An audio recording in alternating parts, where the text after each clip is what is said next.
Hi there, it's me again, your Lavanya. We are continuing our discussion on the next verse. This is also related to realization.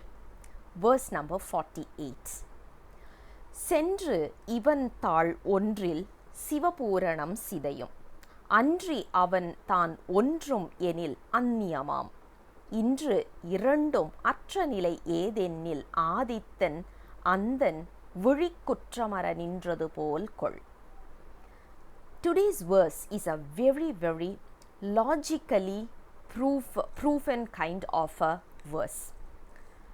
Now, one question we will be having in our mind when we say achieving or attaining self-realization. What actually happens at that point in time?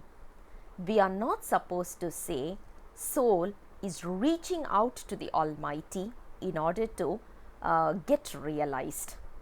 We cannot say that. If we say that, what happens is it gives us a meaning that the Almighty is not there in all the places, rather He is in one place and we are reaching out to that particular place. So when we say He is omnipresent and omnipotent, that becomes questionable. So we are not in a position to say the soul is reaching out to the God. Alternatively, can we say God is coming to the soul? God is coming to us and giving us realization? Again, that will also negate the earlier concept of Advaita that we have already discussed, where Lord, as in the relationship between the soul and the Almighty, is inseparable. It is together, but at the same time it is different. So the concept of Advaita gets negated by this particular statement to say the Almighty is reaching out to the soul. So what actually happens during realization? The soul is not reaching out to the Almighty is not reaching out to the soul. So in fact, the soul is everywhere as well as the Almighty is everywhere. But what happens is there is a small little curtain in front of us that is blocking the soul to reach the Almighty. So in this particular verse, there is a very good example for us to relate with.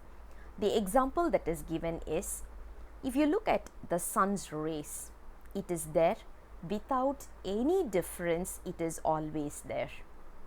Talk about the soul, no difference, it is always there. But sometimes we are not able to see the sun's rays, and it is because of the cataract that we are having. It is the film that we are having in our eyes. It is not the fault of sun, it is not the fault of the eyes either. But what happens is there is a film that is actually blocking the sun's rays in reaching the eyes. And this particular film or the curtain that we are talking about is what we called it as Arnavam. Once this Arnavam is slowly removed, then what happens is the eyes gets back its or regains its original power, which is to achieve realization.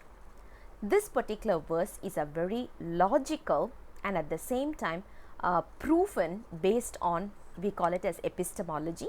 It has been proven to say what are the concepts that we have to say, what are the concepts we are not supposed to say, because if we say something which is in a different meaning, it might dilate the concept. Not only dilate the concept, it can also give us misleading information. So in order to address those kind of misleading understanding, our Guru has given this verse 48 to make it very clear to say, please do not say that the soul is reaching out to the Almighty or the Almighty is reaching out to the soul. Rather, Almighty and soul, they are there forever, Advaitam concept. They are together always. They are inseparable always. But what happens is the soul is having a curtain that is blocking in reaching or reaching out to the Almighty. Once we have that clarity, we work towards removing this curtain, we can easily reach out to the Lord. That is what verse number 48 gives us a clarity about. I'll come back again with the next verse very soon. Until then, bye-bye.